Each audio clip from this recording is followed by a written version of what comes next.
এই হাটহাজারী মাদ্রাসার পুকুরে তাহাজ্জুদের সময় উঠলে দেখতাম চারপাশে এত বেশি ছাত্র ওযু করতেন, এত বেশি ছাত্র তাহাজ্জুদে দাঁড়াতেন যে মনে হতো মাদ্রাসার বেশিরভাগ ছাত্ররাই তাহাজ্জুদে উঠে গেছে। তাদের রোনাজারি ছিল শিখবার মতো।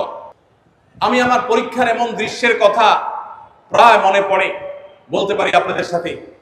হাতিয়াতে যখন আমি পড়ি ফজলুল মাদ্রাসা, মুফতি ফজলুর রহমাহুল্লাহর হাতে গড়া ছাত্র আমার উস্তাদ মুহতারাম মুফতি সাইফুল ইসলাম সাহেব রহমতুল্লাহি আলাইহি, আমার এই নামটি আহমদুল্লাহ নামটি যিনি নামকরণ করেছেন আমার উস্তাজে মুহতারাম উস্তাজে শফিক মুফতি সাইফুল ইসলাম সাহেব রহমতুল্লাহি আলাইহির মাদ্রাসায় আমার মনে আছে যে আমি যখন নাহবে মীর জামাতে পড়ি তখন আমাদের উস্তাজ এসে পরীক্ষা নেওয়ার সময় প্রশ্ন বলে দিতেন, আমরা প্রশ্ন লিখে নিতাম।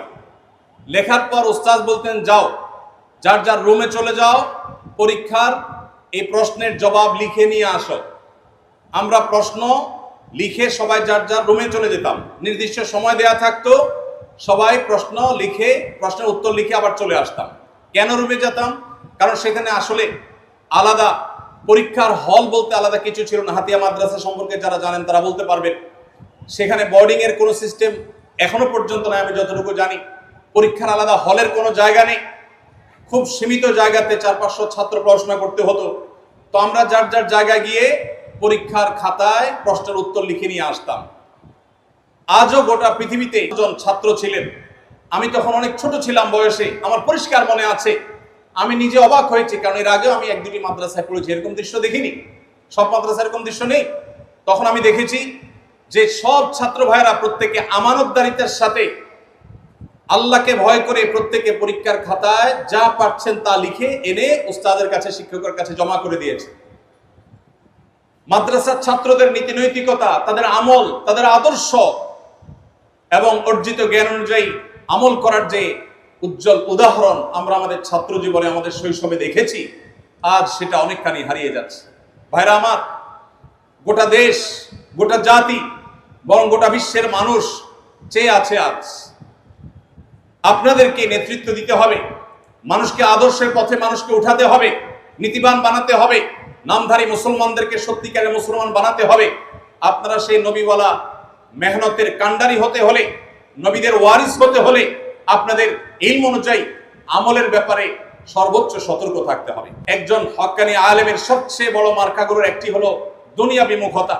আমরা অনেকে কোরআন হাদিসের জ্ঞান অর্জন করি, অথচ দুনিয়ার প্রতি আকর্ষণ এত বেশি থাকে যে দুনিয়া আমাদেরকে আচ্ছন্ন করে ফেলে, আমাদেরকে গ্রাস করে ফেলে, আমাদেরকে গিলে ফেলে। পার্থিব বিভিন্ন মোহ এগুলো আমাদেরকে এমন ভাবে ঝেঁকে ধরে যে আমাদের আদর্শের জায়গা থেকে আমরা সরে যাই, আমাদের লক্ষ্য, আমাদের টার্গেটের জায়গা থেকে আমরা বিচ্যুত হয়ে যাই, বিভ্রান্ত হয়ে যাই। অতএব একজন আদর্শ আলেম হওয়ার জন্য আপনার জীবনের লক্ষ্য ঠিক করতে হবে। পার্থিব জীবনে অর্থ আহরণ করা, অর্থ সংগ্রহ করা, অর্থ সঞ্চয় করা, সম্পদশালী হওয়া, এটা একজন আলেম, আপনি দায়ী হিসাবে, আলেম হিসাবে আপনার আসাতিজা ইকরামের মধ্যে, সিনিয়র মুরব্বী উলামা ইকরামের মধ্যে যাকে আপনার ভালো মনে হয়, যার প্রতি আপনার আস্থা হয়, যাকে মনে হয় বিচক্ষণ, যাকে মনে হয় সত্যিকারের আল্লাহ ওয়ালা এবং মুত্তাকি, সেরকম মুরব্বী ওস্তাদদের সোহবত এবং সান্নিধ্য খুব বেশি জরুরি। আজ আমাদের মাদ্রাসার ছাত্রদের মধ্যে একটি অধঃপতন আমি দেখতে পাচ্ছি, আর সেটি হলো মাদ্রাসার শিক্ষার্থী ভাইদের, বন্ধুদের একটা বড় অংশ তারা নিজেদেরকে স্বয়ং সম্পূর্ণ মনে করে, উস্তাদ এবং মুরব্বীদের কোনো প্রকার তত্ত্বাবধানের প্রয়োজন মনে করে না। আশরাফ আলী থানভী রহমতুল্লাহ আলাইহি বলতেন, जो अपने आप को मुस्तकिल बिज़ात समझता है वो मुस्तकिल बज़ात है। যে নিজেকে স্বয়ং সম্পূর্ণ মনে করে সে আসলে কখনো স্বয়ং সম্পূর্ণ হতে পারে না। অন্তত দিন এটা কখনো আপনি নিজে নিজে এটাকে পরিপূর্ণতা দিতে পারেন না। এজন্য আমি আপনাদেরকে বলতে চাই, অবশ্যই আপনার মাথার উপর কোনো না কোনো বিচক্ষণ, সময় সচেতন, আল্লাহওয়ালা, মুত্তাকি, মুখলেস, নিষ্ঠাবান, দূরদর্শিতা সম্পন্ন ওলামা ইকরাম বা মুরব্বীদের ছায়া আপনার উপরে থাকা দরকার। তাদের সাথে যোগাযোগ থাকা দরকার, কানেকশন থাকা দরকার, পরামর্শ থাকা দরকার। তাদের তত্ত্বাবধান করতে চাই। তরুণ ভাইরা যারা আপনারা আলিম হতে যাচ্ছেন ইনশাআল্লাহ, অবশ্যই আপনার জীবনে প্রতিটি গুরুত্বপূর্ণ বিষয়ে সিদ্ধান্ত নেওয়ার আগে, আপনার পথ এবং আপনার গন্তব্যকে ঠিক করবার আগে, আপনার প্রতিটি বিষয়কে ধার্য করবার আগে অবশ্যই আপনি যাদের প্রতি আস্থা রাখেন এরকম মুরব্বীদের ছত্র ছায়া, তাদের তত্ত্বাবধানে আপনি অগ্রসর হওয়ার চেষ্টা করবেন।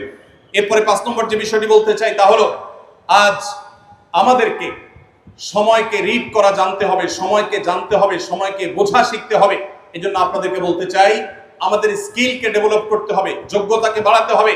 আমাদের মাদ্রাসা পড়াকালীন সময়ে আমাদের কিতাবী যোগ্যতা গড়া, একাডেমিক যোগ্যতা গড়া, আমাদের মাদ্রাসার পড়াশোনার প্রতি মনোযোগী হওয়া, এটা থাকবে সবচেয়ে গুরুত্বপূর্ণ কাজ।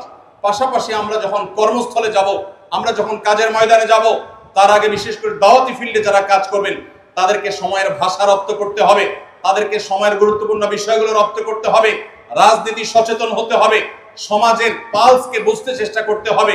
এই জন্য প্রয়োজনীয় যে যোগ্যতা আছে সেগুলো অর্জন করতে হবে। এই যোগ্যতাগুলোর অভাবে অনেক আলেম আছেন, তারা জ্বলে উঠতে পারছেন না, তারা জেগে উঠতে পারছেন না, তাদের ভাষাগত দুর্বলতা আছে, তারা ভালো বাংলায় কথা বলতে পারেন না, তারা অনেকে হয়তো ইংরেজি ভালো জানেন না, তারা কম্পিউটারে ভালো দক্ষ না, তারা সময় সম্পর্কে ভালো জানেন না, জনগণের চিন্তা ভাবনা কি সেটা তারা জানেন না, জনগণের মন এবং মস্তিষ্ককে তারা রিড করতে পারেন না, সাধারণ মানুষের ভাবনাগুলোকে তারা পড়তে পারেন না।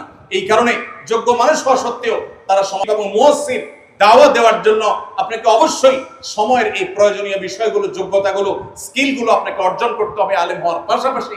তাহলে ইনশাআল্লাহ আপনি দেখবেন আপনি জ্বলে উঠতে পেরেছেন, আপনি জেগে উঠতে পেরেছেন, আপনি জাগাতে পেরেছেন, আপনি যেই অবস্থানে চলে গেছেন সেটা আপনি হয়তো কল্পনা করতে